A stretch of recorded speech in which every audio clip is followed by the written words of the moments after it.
Ndabaramukije mwebwe mwese mudahengeshanya gukurikira ibiganiro by'imbonesha kure yanyu BTV numwanya wo kubashikiriza amakuru mu Kirundi avuga ko no munsi wa gatanu turi wigenegerezo rya 29 gitugutu umwaka w'ibihumbi 2021 nkuko mubibona amakuru y'uno munsi sindi jenyene ndegwe na mugenzanje Peniera Kaze Mwami ndakuramutse cyane Peniera. Ndakuramukije cyane Prosper. Amakuru yacu tuyahere mu ngingo nkuru ziyagize umuryango utabara imbabare Croix Rouge uno munsi waramutse uhura n'abasanzwe bafashanya mu bikorwa vya minsi yose baba abari muri leta y'u Burundi eka mbere n'abatari muri leta y'u Burundi mu ntumbero yo kurabira hamwe ibikorwa vy'uno mwaka eka mbere n'ibikorwa vyo mu mwaka uza.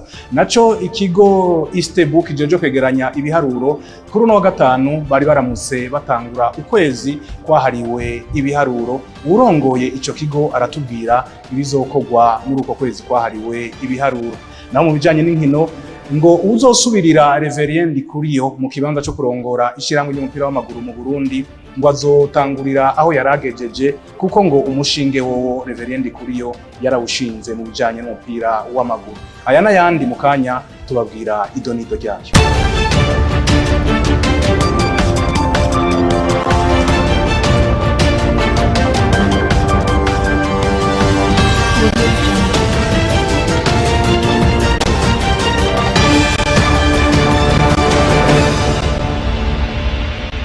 Ego cyane umuryango utabara imbabare uno munsi baramukanye urubanza bari bafise igikorwa cyo kubonana nabo basanzwe bafashanya mu buzima bwa minsi yose abo nshatse kuvuga aho basanzwe bafashanya ibikorwa baba abari muri leta y'u Burundi eka mbere n'abatari muri leta y'u Burundi. Intumbero kwari kurabira hamwe ingene ibikorwa byo mu mwaka turimwe 2021 byagenze bongera barabira hamwe ingene ibikorwa byo mu mwaka uza 2022 bizogenda. Mugenzi wacu Arlette Mugisha yiriwe muri Croix Rouge atubwira ivyavo. Iyo nama yama iba uko umwaka utashe kugira ngo barabire hamwe imigambi yo guteza imbere umuryango utabara imbabare Croix Rouge yahuje abatari bake basanzwe bafashanya n'uwo muryango haba ku rwego rw'igihugu c'u Burundi n'ibihugu mpuzamakungu. Perrine arongoye Seiser ati niteka ntangere gukorana n'umuryango utabara imbabare Croix Rouge mu Burundi kuko ibikorwa bakora bimurikira abandi banyamuryango ku rwego rw'isi. Nayo ambasaderi Izayi yaserukiye leta y'u Burundi muri iyo nama ati ibyiza by'uwo muryango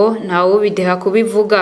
Akuzuye ntibamurika onye umwuzurira w'ikiyaga Tanganyika n'inzuzi zigisezeramo imbere yuko n'abandi bose bajejwe ico gikorwa bahashika.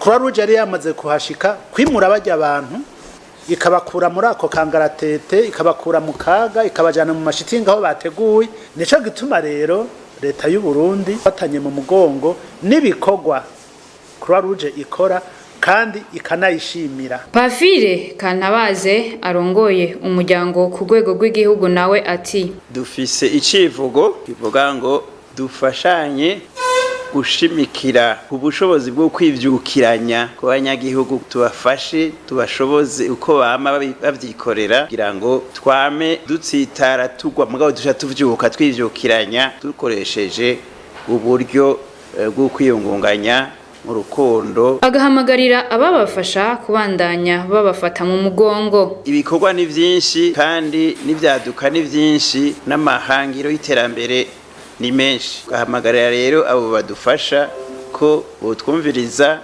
tukabashikiriza iryo abarundi n'abarundi kazi bagona kugira ngo bagume badufata mu mugongo. Iyo nama ikaba igira 9 bakaba baciye barabira hamwe n'ikiringo mpuzamigambi bagiye gukora kuva mu mwaka wa 2022 gushika mu mwaka wa 2026. Arlette Mugisha arakoze. Twari twababwiye mu ntangamarara yano makuru muri Parseme uno munsi bazindukanye igikorwa havugiwe iki. Ego cyane Faustin Ndikumana arongoye ishirahamwe Parseme arasaba leta gushiraho inzego zigenga mu kurwanya igiturire hamwe no kwerekana agahombo igihugu cagize bitumwe n'ico giturire. Tumukurikire Faustin Ndikumana.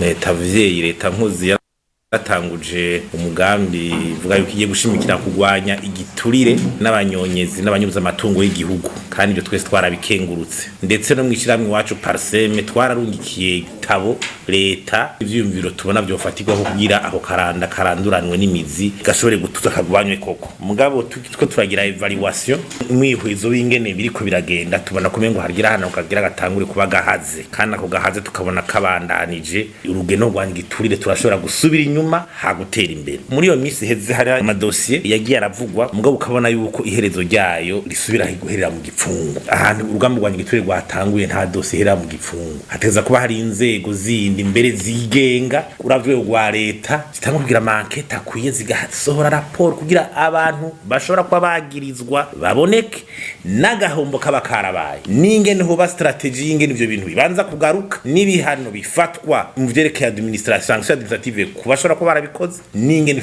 n'ubutungane bikora ugasanga harabaye n'ibihano bijanye n'ubutungane haravuzwe ibintu byabaye mu mushikiranganje bihega ca leta harabaye ibogozwa ry'umushikiranganje budandaje n'amahinguriro harabaye ibintu muri otrako mwese ngo twabaye bitororera hari ibyo muri baraje kajeke gahombo kamaze kuba hariho ivyabaye mu gihe tatubona yuko bavuga yuko abantu batashoye kubikora neza tubara n'umukuru w'igihugu asa n'uwashavuye hari ibiri kubiheruka kuba muri baraje wampanda ngaha aho hantu haragahaze none ayo madosi yabonetse none ubu nta nzego tugifise n'inzego izihe hari inzego z'ubuyobozi bwa leta hariho sentare jeje kukura amatungo ya leta nka Cour des comptes bitwa ari inzego zigiye kwiga ubu za brigade canke zandi zigiye kuragwanya igiturire ntizihari amapara kari karabikora none ubu ibintu bizoza biraherera hehe ubwa mbere ukumenya inzego zibishoboye mu buhinga no mu buryo zerekana neza avec professionnalisme ntagira urenganywa n'ivyabaye bimenyekane n'agahomba igihugu cagize nukuri turateye akamo igihugu cacu turagikunda kabisa turateye akamo ibintu banaje kwezo turiko turasubira inyuma umukuru w'igihugu akwiye gufata ingingo zikomeye muri ivyo bintu inzego zikaronka inguvu zigakora zigaha raporo abarundi bakamenya ivya bingene bavyononekaye kandi ababijejwe bagahanwa babikoze bagahanwa ikigo Istebu catunganije ukwezi kwahariwe ibiharuro Ego cyane Nicola Ndayishimiye asanzwe arongoye ikigo kijejwe kwegeranya ibiharuro Istebu uno munsi yatanguje ku mugaragaro ukwezi kwahariwe ibiharuro yongeye mbere aramenyesha ibikorwa bitandukanye bizorangurwa muri uko kwezi kw'icumi kwahariwe ibiharuro mwishira hamwe Istebu tumukurikira mwaka w'ibihumbi 2021 uwo munsi wa Afrika wahariwe ibiharuro uzohimbazwa kuri kino civugo duteze imbere ibisata by'ibihugu bijejwe gutororokanya no gushira habona ibiharuro mfatirwa ko na ndangashusho kugira dushigikire iterambere ry'akaranga muri Afrika muti none muri kuno kwezi kugira 10 kwahariwe ibiharuro mfatirwa ko na ndangashusho z'imigambi y'ubuzima biterambere mu Burundi ibisata bijejwe gutororokanya ibiharuro by'ubuzima bw'igihugu bizokora canke vyerekane iki ibikorwa nyamukuru ivyo bisata bizokora nibi ubwa mbere hariho gutanguza icese ku mugaragaro ukwezi kwa 10 kwahariwe ibiharuro mfatirwa ko na ndangashusho y'imigambi y'ubuzima n'iterambere mu Burundi akaba arico gikorwa turimwo uno munsi hariho gutunganya inama yo kurondera uburyo bukenewe gukoreshwa muri rosansuma nkuru y'abanyagihugu uburaro uburimyi n'ubworozi yo mu mwaka w'ibihumbi 2022 iyo nama ikaba yaraye irangiye hariho gutunganya inganda 9 zo gushira ahabona no kwerekana ibiharuro ndangashusho vy'intara z'u Burundi zose kiretse igisagara ca Bujumbura hariho gutunganya uruganda rwo guheraheza gusuzuma ibiharuro vyavuye mu itohoza bijanye nuko ingo n'imiryango bibayeho mu Burundi ryo mu mwaka w'ibihumbi 2019 ushira umwaka w'ibihumbi 2020.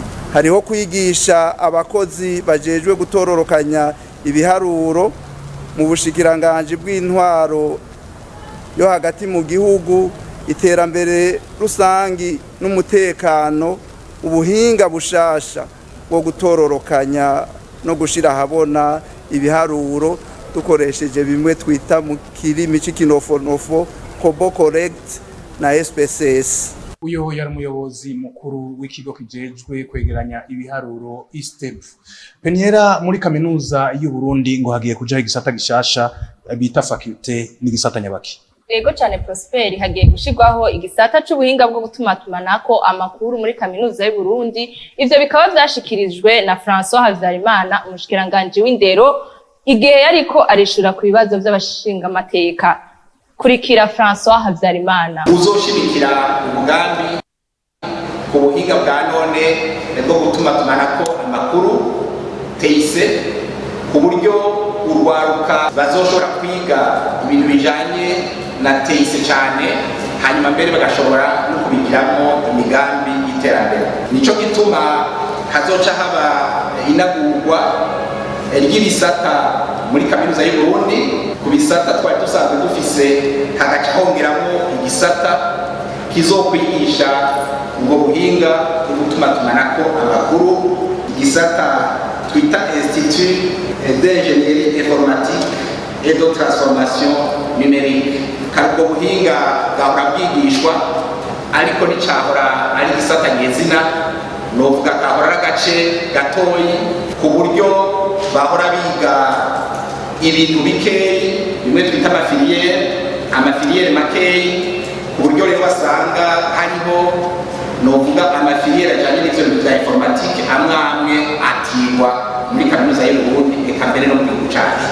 Iyo institut rero ahanini izokwigisha ibintu vya pratique, izofasha kugira ngo no mu mashuri y'imyuga yisumbuye bashobore kwiga ibintu bijanye na informatique, bashobore mbere no kubikoramwo imigambi y'iterambere. Ngo harimirije amatora mu ishirahamwe ry'umupira w'amaguru mu Burundi. Ego cyane, ayo matora azoba neza na neza kwigenekezo rya 4 Kigarama uyu mwaka turimwo. Azoba amatora yo gusubiriza abarongozi ba FFB, ishirahamwe ry'umupira w'amaguru mu Burundi. Reverend Kuriyo asanzwe arongoye iryo shirahamwe, akaba yamenyesheje yuko uzomusubirira azohera aho yaragejeje, kuko ngo ivyo yasabwe byo gushinga umushinge w'umupira w'amaguru mu Burundi vyakunze. Yongera amenyesha yuko kubijanye n'inkino za kivandimwe ngo naho izo nkino zitoboneka, ngo abakinyi b'abarundi bakina hanze ngo bazutumwa ko hanyuma bahurire hariya Istanbul muri Turkiya kugira ngo babashimire ingene bafashije Uburundi gushika mu gikombe ca Afrika c'imigwi nserukirabihugu CAN. Reverien Ndikuriyo arongoye ishirahamwe ry'umupira w'amaguru mu Burundi. Wewe nukubandaniriza aho twari tugejeje. Ico gituma twabwiye yuko mu nteguro badubwiye kuva mu 2017 twateguye nuko twateguye continuité ntagire igihagarara, kandi kugira ngo bikunde nuko twese tuba turi kumwe, kuko murazi yuko inyuma y'imyaka 8 uri mushasha hari bimwe wocu usanga bihagaze, avyoca bihagarara kuko ntubuze umuntu acahe kugira ngo akota indege nakarorero ndagitanze, kuko ijya ndege yatwaye amahera menshi hafi $500,000, ano kugira bishoboke bicahe urumva uri mushasha ugacuza tutari kumwe tutari tuhagizene umenya ucahe, kubera bijyangira marabonye ubu ibintu byinshi twavuga ati intamba imya zatsinda turonka miliyoni 10 si ibintu byo gutoranya kuri stade ngo uronka miliyoni 10 z'umuntu kugira ngo umwe wese acazironka, ni ibintu nyene umuntu agenda arateranya, nibaza yuko bizoce bibandanya. Mugabo kuri programa yoyo uretse no ku federation natwebwe iyo nagiye mu mugambwe twavuze ati cadushira mu kuboko mu kubaka ivyo bibuga, kuronderera rakezi biza amadolari kugira ngo ugure synthetique, kugufasha kumubiza abanyagihugu kugira ikintu ihajya na hajya kikunde, tubandaniriza ko mugabo mwishira mu ry'umupira w'amaguru tuzogumamwe mu micungararo. Sinzoza nka president wa Aigle Noir oya, kubera umufisi imigwi myinshi, mugabo nzoguma mu micungararo kandi turizigiye yuko tuzobaranya nko twabivuze. Aha rero akaba ariho tugarukirije amakuru twaye twabateguriye kuri uno munsi wa gatanu. Nshimire ubwa mbere na mbere Peniera Kaze Mwami, twakoranye neza. Twakoranye neza Prosper. Ego nibagiye gushimira mwe vyimva mutima bagenzi bacu badufashije gutorokanya no makuru no kuyatosora kugira ngo tuyabashikirize. Jessica Karene Ingabire akaba ari we yahagarikiye, ndamushimiye. Remo Prosper niyo nkuru yabashikirije na mugenzanje, turabashimiye twabifuriza kugira ijoro ryiza mu no mu vyanyu naho gutaha murakoze.